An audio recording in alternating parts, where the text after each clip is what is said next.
किसी ने कहा है कि सपने और लक्ष्य में एक ही अंतर होता है कि सपने देखने के लिए बिना मेहनत के नींद होने चाहिए और लक्ष्य के लिए बिना नींद के मेहनत होनी चाहिए।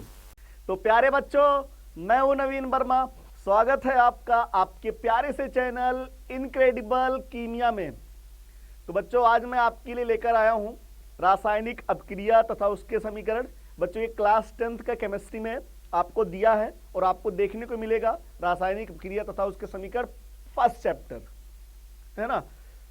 तो बच्चों, आप वीडियो को देखिए और मुझे लगता है आपको वीडियो अच्छा भी लगेगा, आपको समझ में आएगा पूरा। तो अगर ये वीडियो आपको अच्छा लगे और समझ में आए तो जो आपका प्यारा सा चैनल है इनक्रेडिबल कीमिया, उसे लाइक कीजिए, शेयर कीजिए और सब्सक्राइब करना बिल्कुल ना भूलें। ठीक है बच्चों। तो पॉइंट ये बनता है परिवर्तन। आपने सुना होगा जब आप लोग कहीं मान लीजिए 5 साल 6 साल बाद कहीं पे जाते होंगे तो लोग कहते नहीं कि आप पूरी तरीके से बदल गए हो यार, आप पहचान में नहीं आ रहे हो, तो आप में परिवर्तन हो जाता बच्चों। तो उसी तरीके से जैसे आप में परिवर्तन हो रहा है, उसी तरीके से अपने वातावरण में जितनी भी सारी चीजें हैं सब के सब समय के साथ परिवर्तित हो रहे हैं, सब के सब बदल रहे हैं। सिर्फ आप ही नहीं, सारी चीजें बदल रही हैं समय के साथ साथ। मैं, आप, जीव जंतु या कोई भी सजीव निर्जीव कुछ भी हो, सब समय के साथ बदल रहे हैं। अब बच्चों, ये जो परिवर्तन होता है ये दो प्रकार से होता है, एक भौतिक परिवर्तन और दूसरा रासायनिक परिवर्तन। सर, ये सारी चीजें हम लोग 9th क्लास में पढ़े हैं ना सर? हाँ। तो बच्चों, चैप्टर को स्टार्ट करने से पहले थोड़ी सी बेसिक चीजें आपको बताना पड़ेगा। तो परिवर्तन दो प्रकार का, एक भौतिक परिवर्तन और एक रासायनिक परिवर्तन। भौतिक परिवर्तन में क्या होता है बच्चों, कोई भी जो पदार्थ है उस पदार्थ की भौतिक अवस्थाएं बदल जाती हैं। जैसे वो पदार्थ ठोस से द्रव में आ जाएगा, या द्रव से वो गैस में चला जाएगा, या गैस से द्रव में, ठोस से गैस में, इत्यादि, एक्सेट्रा एक्सेट्रा एक्सेट्रा। जबकि रासायनिक परिवर्तन में क्या होता है बच्चों, पदार्थ का रासायनिक गुण और उस पदार्थ का संगठन ही बदल जाता है। समझ पा रहे ना? उसके रासायनिक गुण बदल जाएंगे।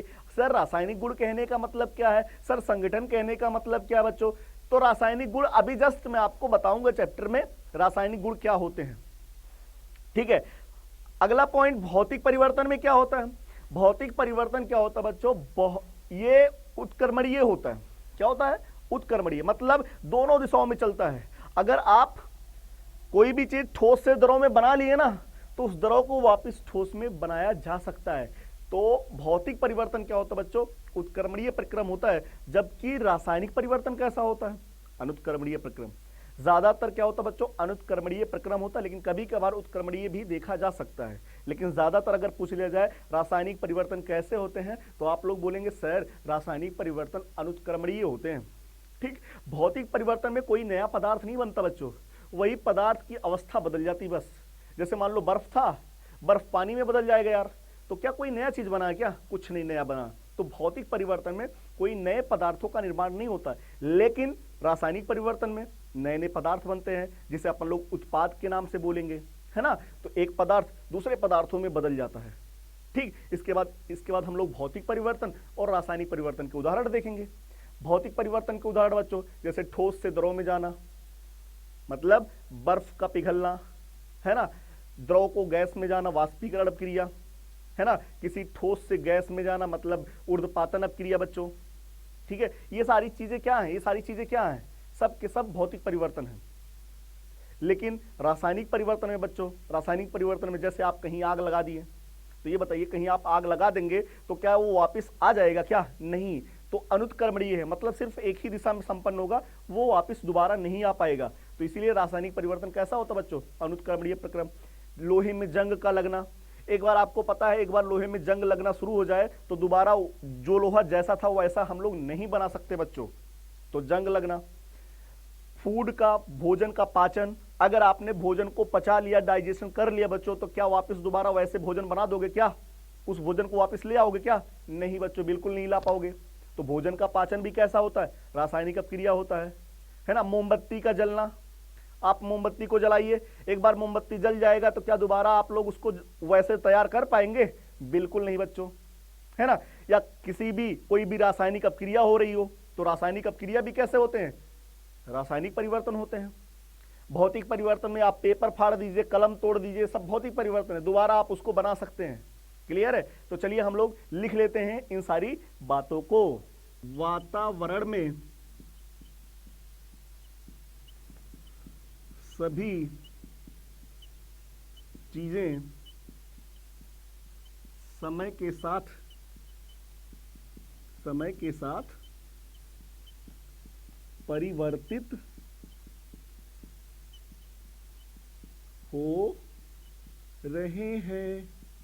सर वातावरण में जितने भी चीजें हैं सर, सब के समय के साथ बदल रहे हैं क्या? हाँ सर, ये परिवर्तन दो प्रकार का होता है ना सर? हाँ सर, कौन कौन सा सर? पहला होता है बच्चों भौतिक परिवर्तन।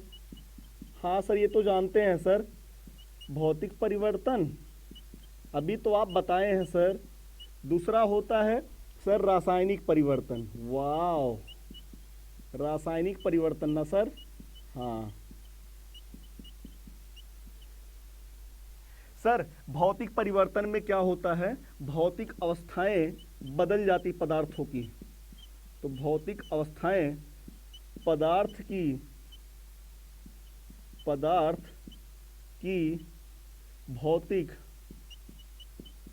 अवस्था परिवर्तित होती है।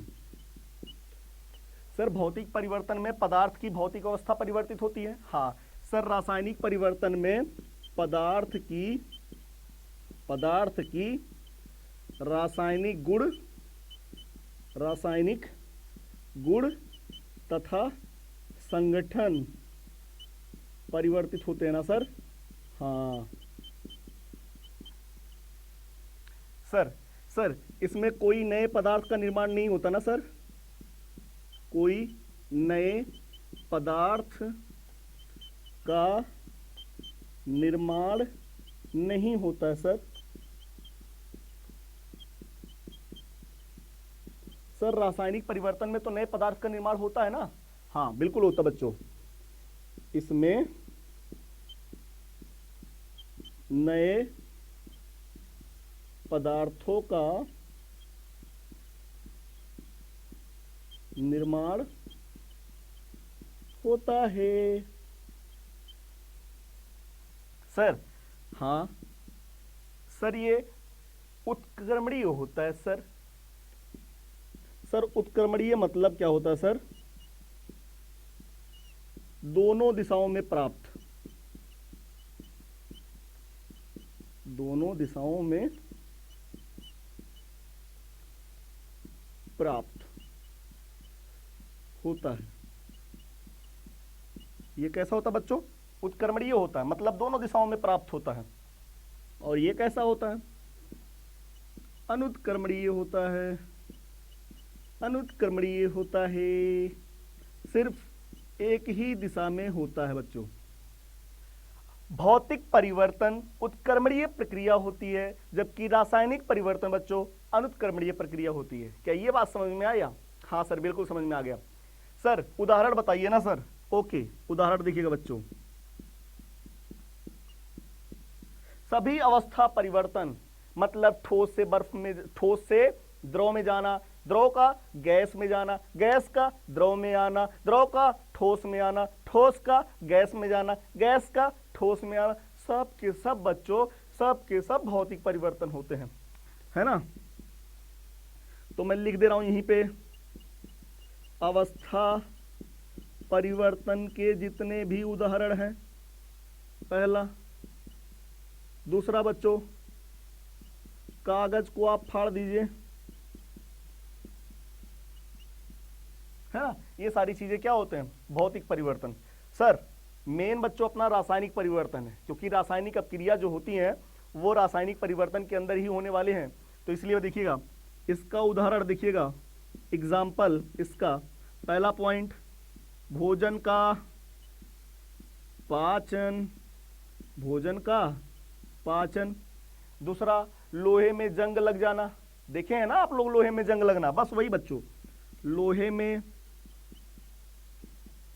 जंग लगना, लोहे में जंग लगना। तीसरा पॉइंट बच्चों, तीसरा उदाहरण क्या हो गया? दहन अपक्रिया। दहन मतलब किसी भी चीज को जला दो, और जलाने के लिए ऑक्सीजन होना चाहिए। बिना ऑक्सीजन कोई चीज जलती नहीं है। तो दहन मतलब बच्चों किसी भी पदार्थ को ऑक्सीजन की उपस्थिति में जलाने की अपक्रिया को, क्रिया को क्या बोलते हैं? दहन बोलते हैं। तो दहन अपक्रिया, एक बार किसी को जलाओगे ना तो दोबारा वापस नहीं ला पाओगे। तो भोजन का पाचन हो गया, लोहे में जंग लगना हो गया, दहन अपक्रिया हो गया। किसी भी पदार्थों का बच्चों अपक्रिया कराइए, है ना। तो कोई भी, जैसे मान लीजिए मैग्नीशियम की पट्टी लीजिए, मैग्नीशियम की पट्टी को एक रिबन है, उस पट्टी को ऑक्सीजन की उपस्थिति में जला दीजिए। तो आपने मैग्नीशियम लिया बच्चों और मैग्नीशियम को O2 की उपस्थिति में जला दो, तो क्या बन जाएगा बच्चों? मैग्नीशियम ऑक्साइड बन जाएगा यार। तो मैग्नीशियम को ऑक्सीजन की उपस्थिति में जब आप जलाएंगे तो मैग्नीशियम ऑक्साइड बनेगा। और ये भी क्या बच्चों? रासायनिक परिवर्तन हो रहा है ना। तो अब ये सब उदाहरण है किसके? रासायनिक परिवर्तन के, ठीक है। तो अब पॉइंट ये बनता है सर, आप रासायनिक परिवर्तन और भौतिक परिवर्तन क्यों पढ़ा रहे हैं? पॉइंट ये बनता है। तो बच्चों रासायनिक परिवर्तन इसलिए होता है क्योंकि उसमें रासायनिक अभिक्रिया चल रही होती है। रासायनिक परिवर्तन तभी होता है जब तक रासायनिक अपक्रिया नहीं होगा, तब तक रासायनिक परिवर्तन नहीं होता है। मतलब सर भोजन का पाचन में भी रासायनिक अपक्रिया होती है क्या? हाँ सर। मतलब लोहे में जो जंग लगता है क्या उसमें रासायनिक अपक्रिया चल रही है क्या? हाँ सर। जो दहन होती है, जो जलाते हैं, क्या उसमें भी रासायनिक अपक्रिया होती है क्या? हाँ। मतलब जितने भी सर रासायनिक परिवर्तन होते हैं सर, क्या वहां रासायनिक अपक्रिया होती तभी परिवर्तन होता है क्या? हाँ बिल्कुल सही बात, ठीक है। तो बच्चों रासायनिक परिवर्तन इसीलिए होता है क्योंकि वहां पे रासायनिक अपक्रिया हो रही है। तो एक बच्चा तुरंत पूछा, सर सर सर मुझे ये बताइए रासायनिक अपक्रिया क्या होता है, मुझे तो ये भी नहीं पता। अरे यार सब्र मारो, अभी पढ़ा रहा हूं। तो ये आपको पता चलने जा रहा बच्चों, रासायनिक परिवर्तन क्यों होता है। रासायनिक परिवर्तन इसलिए होता है क्योंकि वहां पे रासायनिक अभिक्रिया हो रही है। तो चलिए अब मैं आपको बताने जा रहा हूं रासायनिक अभिक्रिया के बारे में। तो अब अपना पॉइंट स्टार्ट होने जा रहा, रासायनिक अभिक्रिया किसे कहते हैं। तो हेडिंग है रासायनिक अपक्रिया। रासायनिक अपक्रिया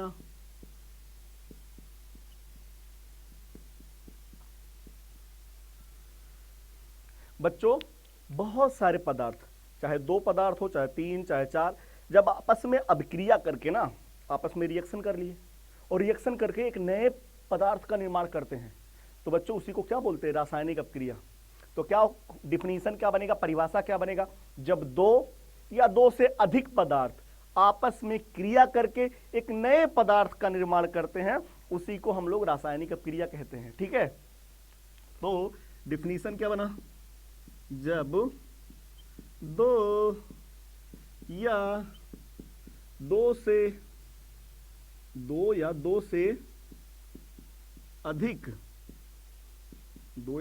अधिक पदार्थ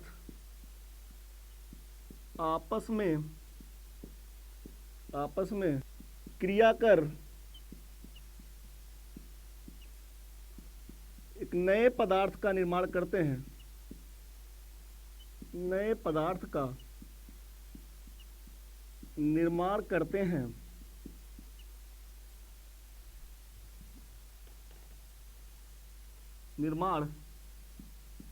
करते हैं, तो उसे रासायनिक अपक्रिया कहते हैं।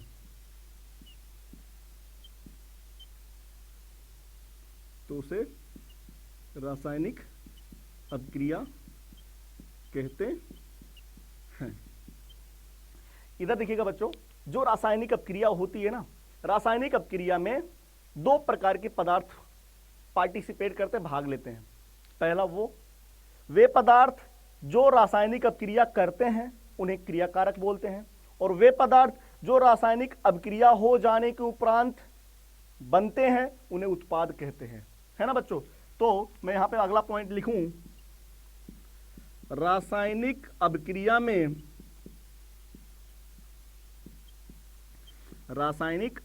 में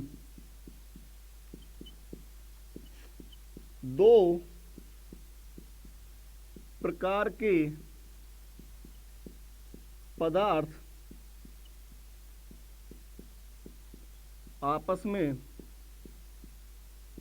भाग लेते हैं। तो रासायनिक अपक्रिया में बच्चों दो प्रकार के पदार्थ आपस में भाग लेते हैं, दो प्रकार के पदार्थ भाग लेते हैं। पहला कौन है बच्चों? पहला है क्रिया कारक। क्रिया कारक, क्रिया कारक क्या होता है? पहला क्रिया कारक होता है। सर क्रिया कारक किसे कहते हैं? वे पदार्थ जो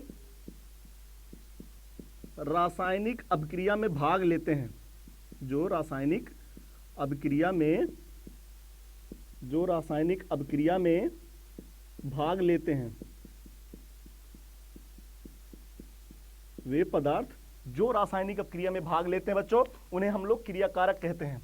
सर अच्छा सर, तो उत्पाद क्या होता है?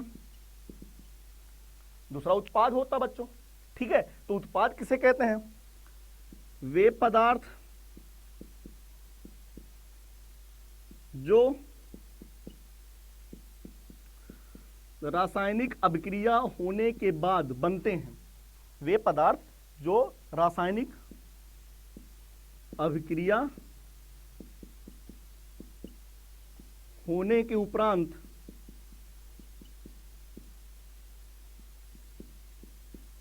बनते हैं। तो जब रासायनिक अपक्रिया शुरू होने जा रही थी, जो पदार्थ भाग ले रहे थे बच्चों, उन्हें क्रिया कारक कहते हैं, और जो बनते हैं उन्हें उत्पाद कहते हैं, ठीक है। तो क्रिया कारक रासायनिक अपक्रिया में भाग लेते हैं और उत्पाद रासायनिक अपक्रिया हो जाने के बाद बनते हैं बच्चों, ठीक है। सर हमको उदाहरण के सही समझाइए, उदाहरण सही समझाइए। देखिएगा बच्चों, जैसे हमने मैग्नीशियम की अपक्रिया ऑक्सीजन के साथ कराया, ठीक है। तो हमको बना क्या बच्चों? Magnesium oxide. यहां पे देखिएगा दो ऑक्सीजन है, यहां पे एक है, तो दो से गुणा कर दिया बच्चों। मैग्नीशियम कितना हो गया? 2, तो आगे 2 से गुणा कर दिया, है ना। अब इसमें बच्चों आपको पता है ये दोनों आपस में पार्टिसिपेट किए, भाग लिए हैं रासायनिक अपक्रिया में, और रासायनिक अपक्रिया होने के बाद बना क्या? Magnesium oxide. तो बच्चों ये मैग्नीशियम है, ये ऑक्सीजन है, ये दोनों क्या है? इसमें क्रिया कारक है, क्रिया कारक है बच्चों। और मैग्नीशियम ऑक्साइड क्या बच्चों? उत्पाद है। क्या है? उत्पाद है। ये इसका उदाहरण है। जैसे मान लीजिए एक उदाहरण और ले लीजिए, हमने नाइट्रोजन गैस लिया और हाइड्रोजन गैस लिया बच्चों, दोनों की अपक्रिया कराया, तो हमको वहां पे देखने को मिला क्या? अमोनिया बन रहा था बच्चों। क्या? अमोनिया। NH3 को अपन लोग बोलते हैं ammonia, ammonia gas. NH3 ammonia gas होता बच्चों, है ना। तो ये देखिएगा नाइट्रोजन और हाइड्रोजन आपस में क्रिया कर रहे हैं, है ना। तो ये दोनों क्या हुए बच्चों? क्रिया कारक। क्या हुए? क्रिया कारक हुए। और अमोनिया बन रहा है, तो अमोनिया क्या है बच्चों? उत्पाद है। सर ई क्या है बच्चों? ये उत्क्रमणीय अभिक्रिया का निशान है। और ये कैसा है? ये अनुत्क्रमणीय अभिक्रिया का निशान है। सर हमको उत्क्रमणीय और अनुत्क्रमणीय अभिक्रिया बता दीजिए। चिंता ना करिए बच्चों, अभी जस्ट आपको उत्क्रमणीय और अनुत्क्रमणीय अभिक्रिया भी बता दूंगा, ठीक है। तो ये था रासायनिक अपक्रिया किसे कहते हैं, रासायनिक अपक्रिया में कितने प्रकार के पदार्थ भाग लेते हैं, रासायनिक अभिक्रिया के उदाहरण, आप उस उदाहरण के अंदर कौन क्रिया कारक होता है, कौन उत्पाद होता है, ये सारी बातें आपने सीख लिया बच्चों, ठीक है। चलिए अब मैं आपको कोई भी रासायनिक अपक्रिया हो रही है उसको पहचानते कैसे हैं, ये सारी बातें आपको बताने जा रहा हूं, है ना। कि मतलब जैसे आपको रासायनिक अपक्रिया हो रही है तो आप पहचानेंगे कैसे कि यहां पे रासायनिक अपक्रिया हो रही है। कोई तरीका है पहचानने का? हाँ। कैसे? पहला पॉइंट बच्चों, हो सकता है वहां पे कुछ रंग में परिवर्तन हो जाए, पहला।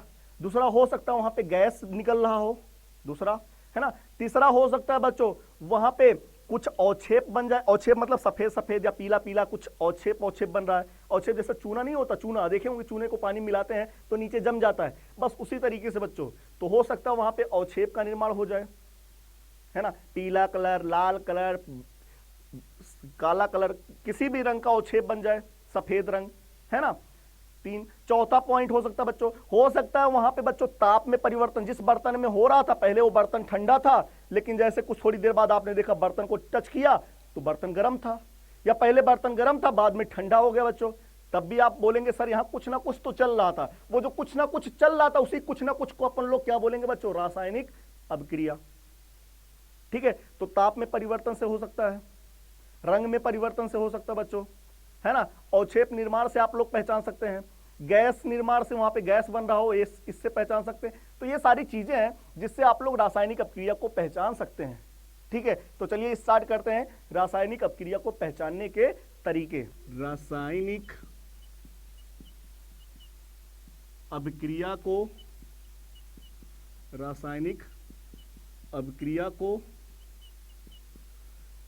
पहचानने के तरीके, कि कैसे हम लोग पता करेंगे कि यहाँ पे रासायनिक अपक्रिया हो रही है या नहीं हो रही है ना बच्चों। तो सबसे फर्स्ट पॉइंट हो सकता है वहां पे क्या हो रहा हो? अवक्षेप का निर्माण हो रहा हो बच्चों, अवक्षेप का निर्माण। तो कुछ ना कुछ रिएक्शंस, कभी ना कभी अभिक्रियाएं बच्चों ऐसे होते हैं ना जिसमें अवक्षेप का निर्माण होता है। तो अगर कभी भी कहीं पर अवक्षेप का निर्माण हो रहा है ना, तो आप तुरंत बोलेगा सर, मैंने बोला हाँ सर यहाँ पे अवक्षेप का निर्माण हो रहा है ना सर, हाँ बिल्कुल सही जवाब बच्चों। तो अगर कहीं पे अवक्षेप बने तुरंत बोलना सर रासायनिक अपक्रिया हो रही है। ठीक है, जैसे एग्जांपल क्या है बच्चों, उदाहरण इसका दिखेगा, सिल्वर नाइट्रेट की अपक्रिया है ना, NaCl के साथ कराएंगे। इसका नाम क्या है बच्चों? Silver nitrate, silver nitrate. Okay, yes sir. NaCl का नाम क्या होता है? Sodium chloride, sodium chloride. तो अगर सिल्वर नाइट्रेट की अपक्रिया सोडियम क्लोराइड के साथ कराएंगे तो क्या बनेगा बच्चों? क्या बनेगा बताइए? AgCl, silver chloride, silver chloride बनेगा बच्चों। और सिल्वर क्लोराइड जो होता है वो अवक्षेप होता है, कैसा? पीला अवक्षेप। और जब भी बच्चों कहीं पे अवक्षेप बनता है ना, तो अपन लोग तीर नीचे की तरफ लगा देते हैं, नीचे की तरफ। तो आप इस तीर से पता कर लेंगे सर यहाँ पे अवक्षेप बन रहा है। AgCl का, सिल्वर क्लोराइड का कैसा अवक्षेप बच्चों? पीला अवक्षेप। अरे जब सर पीला अवक्षेप है तो पीला रंग से लिखिए ना, बस पागल कहीं का। पीला अवक्षेप बच्चों। और क्या बनेगा? NaNO3, sodium nitrate, sodium nitrate का फॉर्मेशन होगा बच्चों। क्या आप लोग समझ पा रहे हैं? ठीक है, तो ये अपक्रिया में आपको ये पता चल रहा है कि यहाँ पे क्या हो रहा है? अवक्षेप का निर्माण हो रहा है। मतलब अवक्षेप का निर्माण हो तो रासायनिक अपक्रिया होती है क्या सर? हाँ बिल्कुल सही जवाब। दूसरा पॉइंट बच्चों, वहां पे क्या निकल रही हो सकता है गैस निकल रही हो, है ना। तो गैस का निकलना, अगर कहीं पर गैस निकल रही है, मतलब अगर गैस निकलेगा कहीं पर, तो क्या हम लोग बोलेंगे सर रासायनिक अपक्रिया हो रही है? बिल्कुल सही जवाब। ठीक है सर, जैसे बच्चों जब भी किसी धातु में ना, किसी धातु के अंदर, उदाहरण देखिएगा, किसी धातु के अंदर आप लोग तनु अम्ल मिलाएंगे। क्या? तनु अम्ल, कोई भी तनु अम्ल, चाहे तनु HCl, चाहे तनु H2SO4, चाहे तनु HNO3, कोई भी तनु अम्ल मिलाएंगे। तनु कहने का मतलब बच्चों पानी ज्यादा होना चाहिए, अम्ल कम होना चाहिए, है ना, तनु अम्ल। तो क्या होता है बच्चों, वहां पे धातु अम्ल के ऋणायन के साथ अपक्रिया करके क्या बनाता है बच्चों? लवण। और प्लस वहां पे कौन सी गैस निकलती है? हाइड्रोजन गैस निकलती है। सर उदाहरण बताइए ना सर। जैसे बच्चों ले लीजिए जिंक प्लस अपक्रिया कराइए सल्फ्यूरिक अम्ल के साथ, किसके साथ? तनु H2SO4 के साथ। तो जिंक ने सल्फेट के साथ अपक्रिया क्या बनाया? क्या बच्चों? Zinc sulphate. और क्या निकला? Hydrogen gas. जैसे मान लीजिए सोडियम ले लीजिए बच्चों, HCl के साथ अपक्रिया कराई, कौन से HCl? तनु HCl के साथ। तो क्या बनेगा? NaCl plus hydrogen gas. ठीक है बच्चों, तो यहाँ पे गैस का निर्माण हो रहा है। अच्छा सर, ये ऊपर तीर क्या बताता है? तो बच्चों अगर कहीं पे तीर ऐसा ऊपर लगा है ना, तो आप समझिए गैस को बताता है। ये गैस निकल रही है, गैस को प्रदर्शित करता है।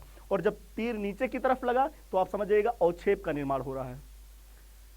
तो अवक्षेप का निर्माण हो सकता है वहां पे या हो सकता है बच्चों गैस निकल रहा हो, तब भी आप लोग बता देंगे सर रासायनिक अपक्रिया हो रही है। हो सकता बच्चों रंग में परिवर्तन हो रहा हो, क्या रंग में परिवर्तन। तीसरा है रंग में परिवर्तन, रंग का बदलना, रंग में परिवर्तन। बच्चों अगर कहीं पे रंग में परिवर्तन हो रहा ना तब भी आप बोलेंगे सर यहाँ पे रासायनिक अपक्रिया हो रही है। ठीक, जैसे बच्चों जैसे PbNO3 का होल ट्वाइस, इसका नाम होता है बच्चों लेड नाइट्रेट, और ये रंगहीन होता है, इसका कोई कलर नहीं होता। लेड नाइट्रेट का कोई कलर नहीं होता, रंगहीन होता है। इसको हमने मिलाया पोटेशियम आयोडाइड के साथ, इसका नाम क्या बच्चों पोटेशियम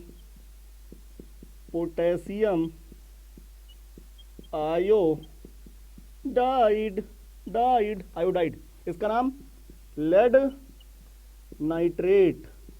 तो बच्चों जब लेड नाइट्रेट की अपक्रिया पोटेशियम आयोडाइड के साथ कराओगे ना तो आपको देखने को मिलेगा क्या PbI2,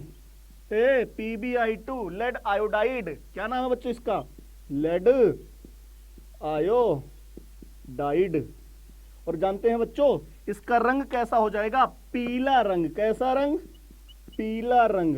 पहले कैसा रंग था, कोई रंग नहीं था, रंगहीन था। जैसे अपक्रिया हुई तुरंत का तुरंत वहां पीला रंग बना। तो आप बोलेंगे क्या हो रहा है, रासायनिक अपक्रिया हो रहा है वहां पे। अरे यार रंग बदल गया तो रासायनिक अपक्रिया ही तो हो रही है। ठीक है, मतलब सर अगर रंग बदल जाएगा तो क्या रासायनिक अपक्रिया होगी क्या? जी बच्चों बिल्कुल सही बोल रहे हैं आप लोग। जैसे बच्चों आपका दोस्त ही है, अगर कोई महिला मित्र को देख करके रंग बदलना शुरू कर दिया तो आप समझ जाइएगा वहां पे क्या हो रहा है, रासायनिक अपक्रिया हो रही है। ठीक है, दिमाग में आप लोग इसको याद रखिएगा। लेड आयोडाइड प्लस क्या बनेगा बच्चों, पोटेशियम नाइट्रेट। सर ये तो संतुलित ही नहीं है सर, यहाँ पे 2 नाइट्रेट है, यहाँ पे 1 पोटेशियम, तो क्या करेंगे 2 पोटेशियम रख लो, 2 पोटेशियम 2 नाइट्रेट, तो क्या बनेगा 2KNO3, इसका नाम है बच्चों पोटेशियम नाइट्रेट। तो यहाँ पे रंग में परिवर्तन हो रहा बच्चों, इसलिए ये क्या है, रासायनिक अपक्रिया हो रही है यहाँ पे। ठीक है, चौथा पॉइंट और लास्ट पॉइंट है कि हो सकता है वहां पे ताप में परिवर्तन हो जाए। कि ताप, मान लीजिए एक बर्तन में रासायनिक अपक्रिया चल रही थी, ठीक है, बर्तन पहले ठंडा था, थोड़ी देर बाद आपने देखा बर्तन गर्म हो गया, तो आप क्या बोलेंगे कि धूप में रखे थे इसलिए गर्म हो गया क्या? अरे वहां पे धूप भी नहीं था, तब क्या बताएंगे? तो बच्चों इसका मतलब उस बर्तन में कुछ ना कुछ रासायनिक अपक्रिया चल रहा था जिसके कारण बर्तन क्या हो गया, गर्म हो गया।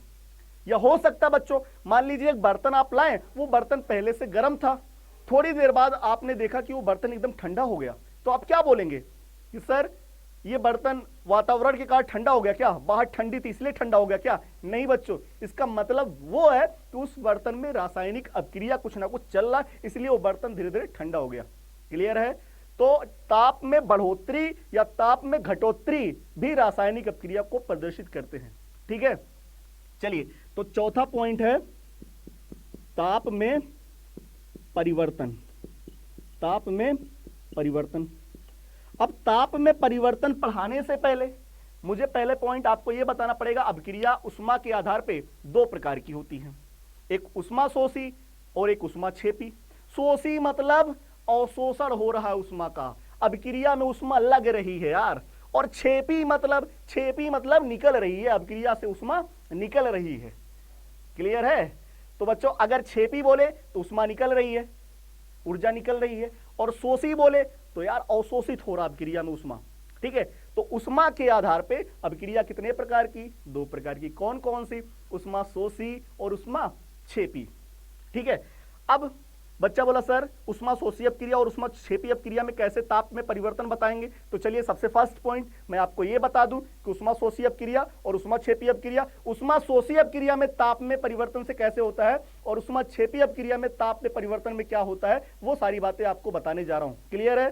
तो देखिएगा बच्चों, उष्मा शोषी और उष्मा क्षेपी अपक्रिया। उष्मा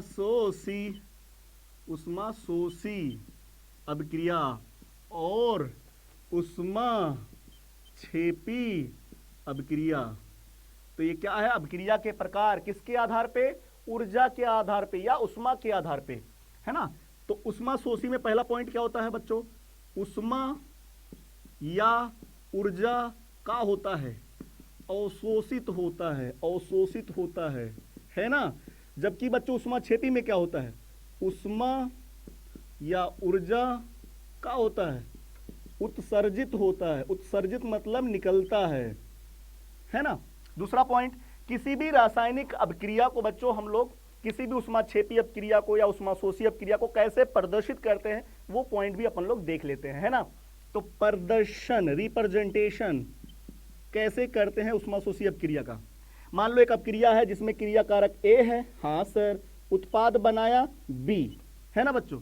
तो आपको पता है ऊर्जा लगेगा, तो जब भी कहीं ऊर्जा लगता है ना बच्चों तो वो क्रिया कारक साइड जोड़ते हैं। तो यहां पे मैं क्या लिख दूंगा, हो सकता है x किलो जूल ऊर्जा लगा हो। तो अगर ऊर्जा क्रिया कारक की तरफ जुड़ा हुआ हो, प्लस करके ऊर्जा जुड़ा हुआ हो ना, तो आप बोलेंगे सर ये ऊष्माशोषी अभिक्रिया है। या बच्चों इसको और भी तरीके से प्रदर्शित करते हैं, ये x आप इधर जोड़ दीजिए, ए क्रिया कारक है, उत्पाद बी है, इस x को इधर भेजेंगे तो क्या बन लिखेगा, आप इसको ऐसे भी लिख सकते हैं माइनस x किलो जूल। अगर उत्पाद साइड माइनस ऐसे करके ऊर्जा जुड़ा है ना, तो आप बोलेंगे सर ये भी ऊष्माशोषी अभिक्रिया है। या बच्चों एक क्रिया कारक है ए और उत्पाद बनाया बी, यहां पे ऊर्जा को ऐसे लिखा डेल्टा एच बराबर plus X kilojoule, delta X बराबर plus kilojoule, X kilojoule. ये प्लस एक्स मतलब दिखा रहा बच्चों, प्लस मतलब ऊष्माशोषी लग रहा ऊर्जा, ठीक है। डेल्टा एच मतलब ऊर्जा में परिवर्तन, एक्स किलो जूल है, ठीक है, और प्लस मतलब ऊष्माशोषी। तो किसी भी ऊष्माशोषी अभिक्रिया को प्रदर्शित करने के ये तीन ही तरीके होते हैं और सबसे बेस्ट तरीके हैं, आप इसको सीख लीजिएगा। क्लियर है ना। ऊष्माक्षेपी अभिक्रिया देख लीजिएगा बच्चों, क्रिया कारक ए है, हाँ सर, उत्पाद बनाया बी, बताइए ऊर्जा किधर निकल रहा है ना, तो निकल मतलब किधर जोड़ेंगे, उत्पाद side, plus X kilo joule. अगर ऐसे लिखा है तो आप बोलेंगे सर ये ऊष्माक्षेपी अभिक्रिया है। या अगर ए क्रिया कारक है, उत्पाद है बी, यक्स को आप इधर भेज दीजिए तो इसको ऐसे भी लिख सकते हैं माइनस एक्स किलो जूल।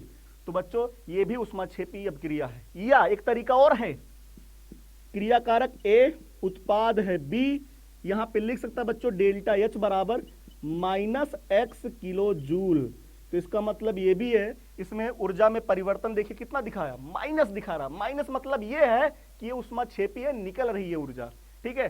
तो ऊष्माशोषी अभिक्रिया को हम लोग इस तरीके से प्रदर्शित करते हैं और किसी भी ऊष्माक्षेपी अभिक्रिया को हम लोग इस तरीके से प्रदर्शित करते हैं। क्या ये बात समझ में आई, ठीक है। अब हम लोग देखते हैं कि उदाहरण कुछ ऊष्माशोषी अभिक्रिया कहां कहां होती है और ऊष्माक्षेपी अभिक्रिया के उदाहरण कौन कौन से होते हैं। आपको पता है क्या कोई भी ठोस अपने आप द्रव में जाता है क्या, नहीं, क्या वहां पे ऊर्जा देना पड़ता है ना यार, हाँ। तो बच्चों वो क्या है, ऊष्माशोषी अभिक्रिया। कोई द्रव गैस में अपने आप नहीं जाएगा, वहां भी ऊर्जा देना पड़ेगा, है ना। क्या कोई ठोस अपने आप गैस में जाएगा, नहीं जाएगा, तो वहां पे भी ऊर्जा देना पड़ेगी। आपको पता है बच्चों, आपने एंड गेम मूवी देखा होगा। एंड गेम मूवी में जो विलन था बच्चों कौन था, थैनोस था।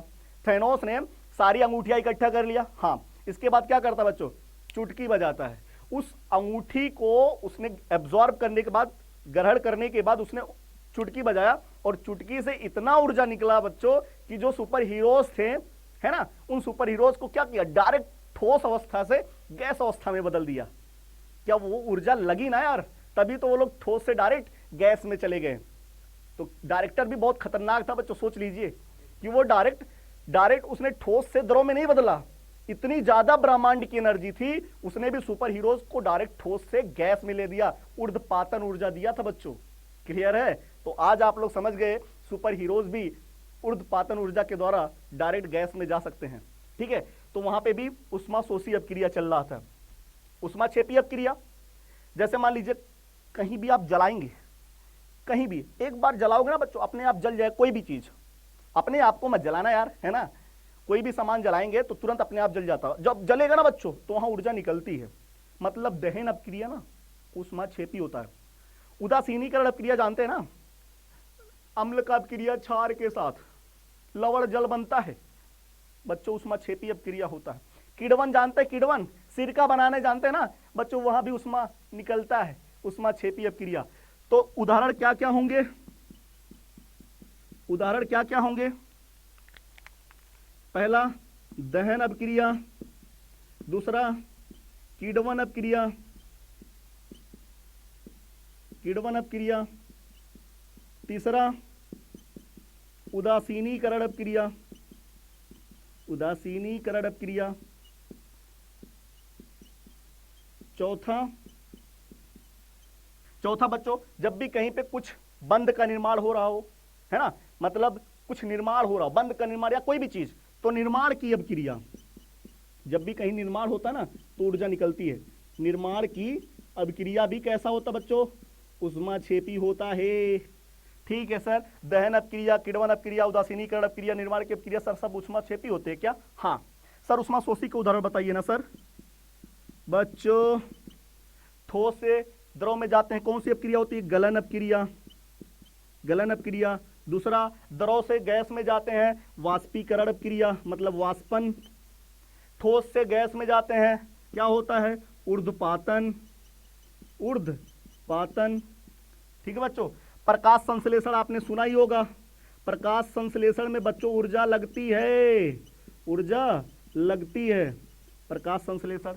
या कोई भी चीज तोड़ते हैं, वियोजन अपक्रिया, कोई भी चीज तोड़ते हैं, अपने आप टूटता है क्या? नहीं, तो बच्चों वहां ऊर्जा देनी पड़ती है।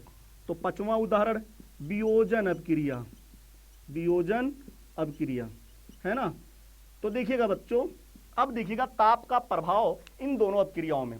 सबसे सिंपल सा पॉइंट है कि अगर मान लो आप एक बर्तन में उष्माशोषी अपक्रिया चल रही थी, आपने बर्तन पहले गर्म था, बर्तन क्या था? गर्म था।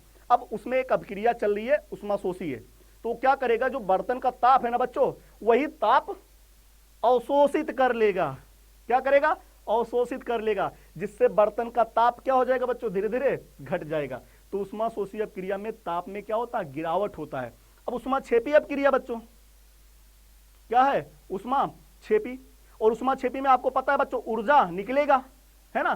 तो जैसे ऊर्जा निकला ना, वही बर्तन का ताप बढ़ा डालेगा। ऊर्जा निकला, ऊर्जा तो कहीं भाग जाएगा नहीं, तो वो क्या करेगा? बर्तन का ताप बढ़ा डालेगा। तो उष्माक्षेपी अपक्रिया में क्या होता है? पात्र का जो ताप होता है वो क्या होता है? बढ़ जाता है। और उष्माशोषी अपक्रिया में पात्र का ताप घट जाता है। तो मुझे उम्मीद है बच्चों, ये जो फर्स्ट चैप्टर है रासायनिक अपक्रिया तथा उसका समीकरण, उसका पहला लेक्चर मैंने आपके सामने लेकर आया, और ये आपको समझ में भी आएगा और मजा भी आएगा पढ़ने में। तो बच्चों, अगर वीडियो अच्छा लगे ना और समझ में आए, तो ये जो आपका प्यारा सा चैनल है इनक्रेडिबल कीमिया, इसे लाइक कीजिए, शेयर कीजिए और सब्सक्राइब करना बिल्कुल ना भूले। ओके बच्चों, बाय।